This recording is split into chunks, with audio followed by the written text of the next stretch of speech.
The next positional idea that I would like to talk to you about is the use of files in chess.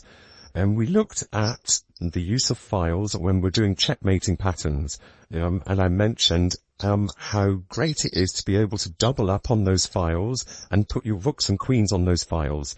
With these files which have no pawns on them at all are called open files. So for example, in this position, we have this E file is an open file. It has absolutely no pawns on it, and so there is a lot of space for white's rook to go up and down it. This ending looks very, very close, this rook and pawn ending, but white would be superior here because he can take use of this open file. He controls this open file. What also is a rook's dream is to be able to make it to the 7th or the 8th rank. Now, because he's got full control of this open file at the moment, he can then come down to the 7th rank and do a lot of havoc down this side. So along this rank he's attacking now, and it makes black be really passive. So black has to go into defense in order to stop losing a pawn right now. He has to play something like rook b8, in which then white can move behind the pawns should he wish to, and attack the weak pawns this way. So usually whoever has got control of the open file is having a great position. So if we go back to this position, if it were black to play, now black should not let white into the game and should not let him enter into the 7th rank. So if black were to play, black should play something like king f8, taking away this entry square for white, and then on the next go, challenge the file with rook e8, so that he has as much control of the file as white does. So this is the open file. Sometimes a very equal endgame can actually turn into the favour of someone who has control of the file. So it's really good to be aware of open files. Generally, rooks belong on open files, even in the middle game. So you should, if you see an open file, just put rook on it. It can control all the squares down it. It takes a lot of the squares away from your opponents. So it's a very good advice to follow. The other type I'd like to show you is what we call a semi-open file. If you look at both rooks in this endgame, white has none of his pawns on this file, but he is staring down at black's pawn on e6, which is quite strong at the moment because it's protected by the f7 pawn. So this was what we call a semi-open file, because white still has quite a lot of space to be able to move this rook, but he does not have full control all the way to the end of the board, so will not be able to reach 7th rank then. Black likewise has his rook on a semi-open file because he is pointing at white's c4 pawn, which is also very strong because it's at the top of this pawn chain. So it's a very strong idea to be able to put these on the semi-open files, but there is an open file on the D file. So whoever's move it is, they could do no worse than putting their rook on a full open file to be able to control. So if it was white's go, he should play something like rook d1 in order to be able to come down and enter into the 7th rank into black's position. And this is very good an endgame technique to be able to put your rook on an open file and try and get down to the 7th rank. But it's not just applicable to endgames, but also it's a very good middle game technique to be able to be aware of. What I'd like to be able to do is actually show an example from one of my games that I played in the London Chess League. Now, I'm playing on the white side of pieces here, and my opponent is Anthony Kent, who is was a 174 grade for English grade, which is equivalent to about 2042 FIDE rating. So, it's decent opposition, and it's played in the London League. And so I'd just like to show this game because he played it positionally very badly. So in this sort of position here, this has come from a Queen's Gambit position. And you can see that he's not liking the fact that his bishop is stuck inside his army and can't really get out, so he's desperate to try and make some space. And this is another thing to be aware of with positional chess. It's your piece mobility. And that bishop can't really move at the moment, so he needs to be able to try and get that out. So that's always going to be on his mind. And that's why I think he played the next move, which I think is a positional error. He played a b5 in this position. Now, going on what we know already about pawn structure, we can see why this move is not a great move. Now, I always say, whenever you're playing chess, pawn moves are very committal because pawns can't move backwards. Once you've made a pawn move, that's it. You can't undo it. If you make a bad move with a piece, you can suddenly decide to move it back to the original square and say, right, okay, that was a bad move. I'll take it back, so to speak. But with pawns, you can never take back your move because the pawn would always be there. It can't go backwards. So it's a very committal move, and every single pawn move creates some sort of a weakness. Now, on b7, it was doing a job of defending c6. So now this has been moved. This c6 square is much weaker. This c6 pawn is now what we describe as backwards. So forever, this will be a target. As soon as b5 was played, I immediately thought, right, there's a target on c6. That is what I'll aim for. So first of all, I swapped off this knight on d5 because it was quite strong. Also knowing that he had no choice, he couldn't take it with this c pawn because I would then take the b pawn. So he had to play, e takes d5, and now this pawn is very clearly backwards. I played my bishop back to d3, and you can see other ideas that we've discussed about the queen-bishop battery, possibly coming down this way if the king was to castle. So now the black king is still stuck in the middle because he can't castle, but also at the same time it provided a discovered attack on the weak backwards pawn. So already black is in a bit of trouble here. Black played bishop b7, which is quite an defensive move, but didn't really have much choice. I just want to mention for tactical reasons that I shouldn't really be playing a move like bishop takes h7. It sometimes is a little bit of a trap, because if your opponent may play something like g6 in the position, then your bishop could get quite embarrassed and trapped in. So there is no need for me to do this at the moment. I've got quite a big advantage due to that structural weakness on c6, the backwards pawn. So I can simply just play sensibly and castle. Now, with this backwards pawn, you want to be able to try and get rid of the weakness. So black should be looking to play c5 at some point. But the problem is after c5, it leaves this b5 pawn weak. So they need to be able to play a6 to be able to support b5 before they push c5. So it's quite difficult. Now, black played g6 in this position, and then I played e4.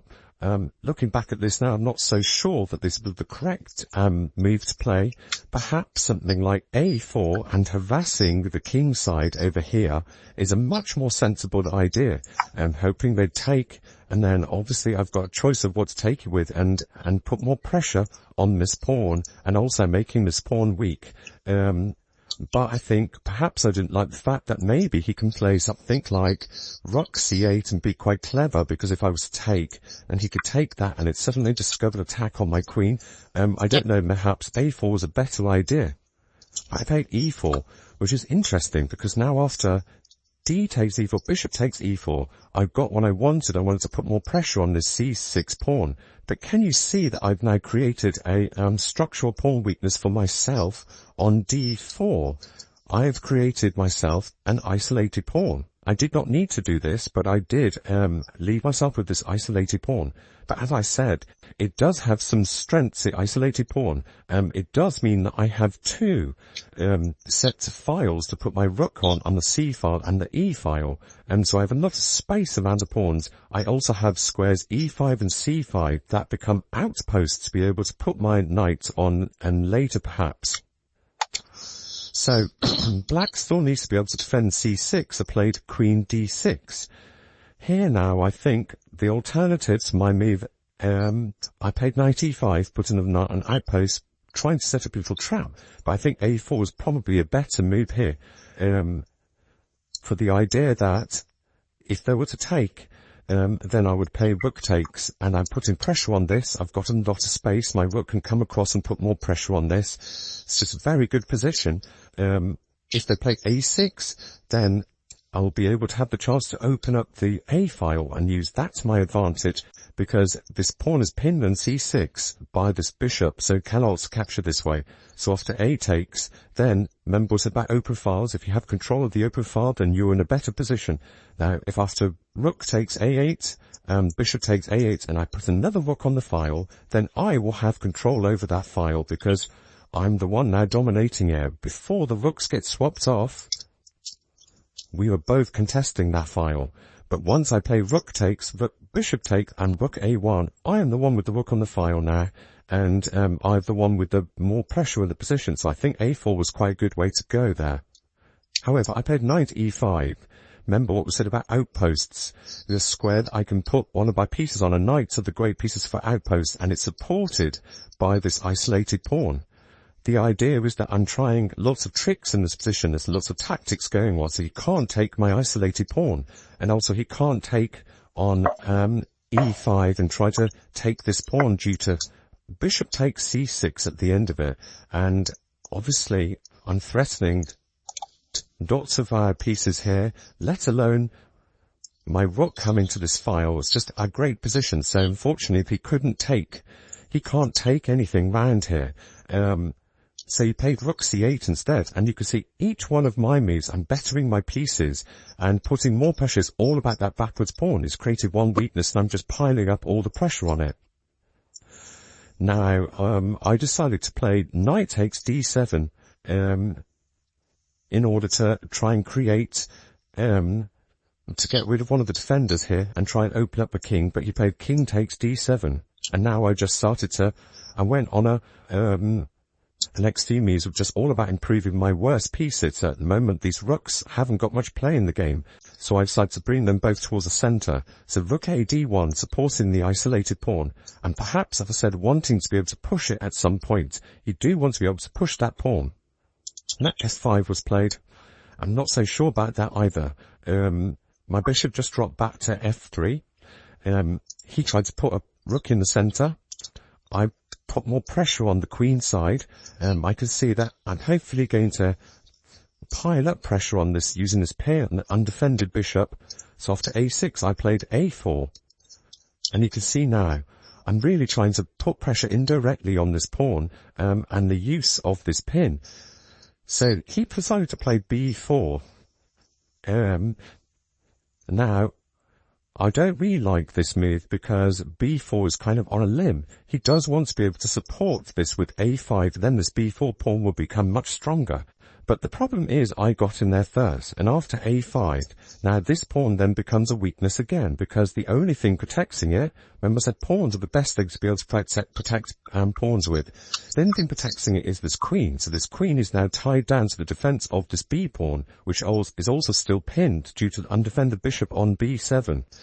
So after rook c7, this was a mistake, because there was only one open file on the board, and at the moment, black is the one that has control of it. So I want to be able to contest that open file, and he's just moved his rook, his other rook, from the support of this, his rook. So after rook fe1, I am now contesting that open file, but I'm winning the contest because I'm threatening to swap off and he has to take with his king, after which I would put my other rook on the open file. So now he has to come back with his rook. And then, this is when I have a lever. I use the outpost on e5, for which my isolated queen's pawn has provided. So I've got e5 now, protected, and I've lifted it up, ready to double up on this e file, so there's nothing that black can do about that. Also using it as a potential lever to come across this way to target the weak backwards pawn. So this isolated queen's pawn on d4 is providing great outposts on c5 and e5, and I could use this as a lever. Now to rook e7, he's hoping to perhaps double his own rooks on here. I then lifted it over to c5, and the pressure is piling up on this c pawn.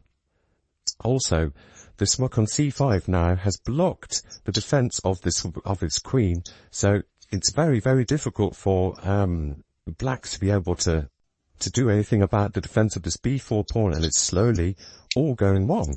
So after rook b8 and queen takes b4 now, and a pawn up, but actually he's still left with this weak backwards pawn.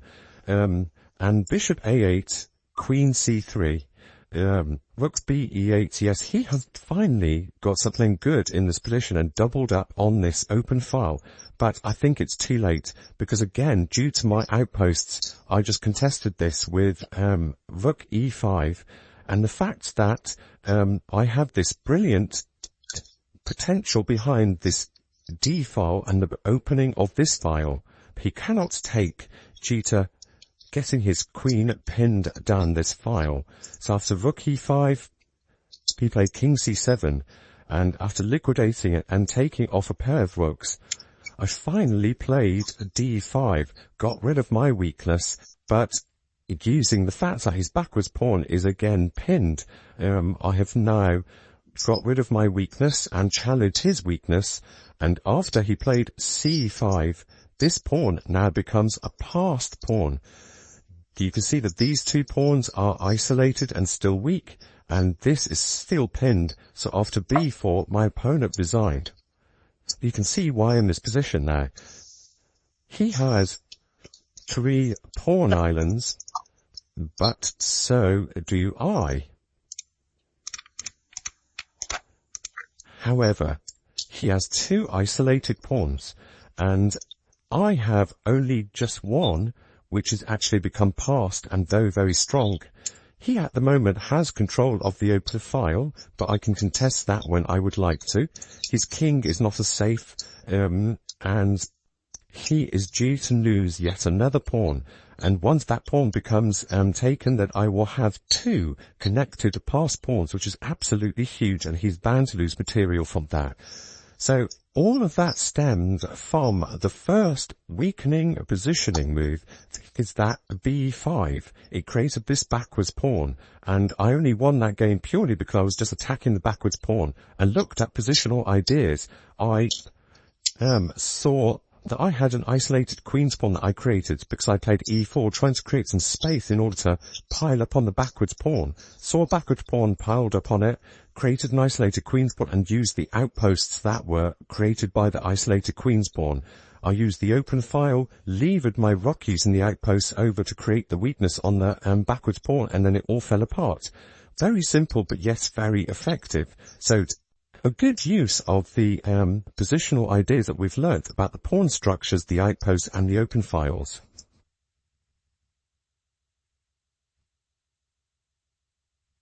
Thank you for watching the video. Don't forget to give us a like and subscribe.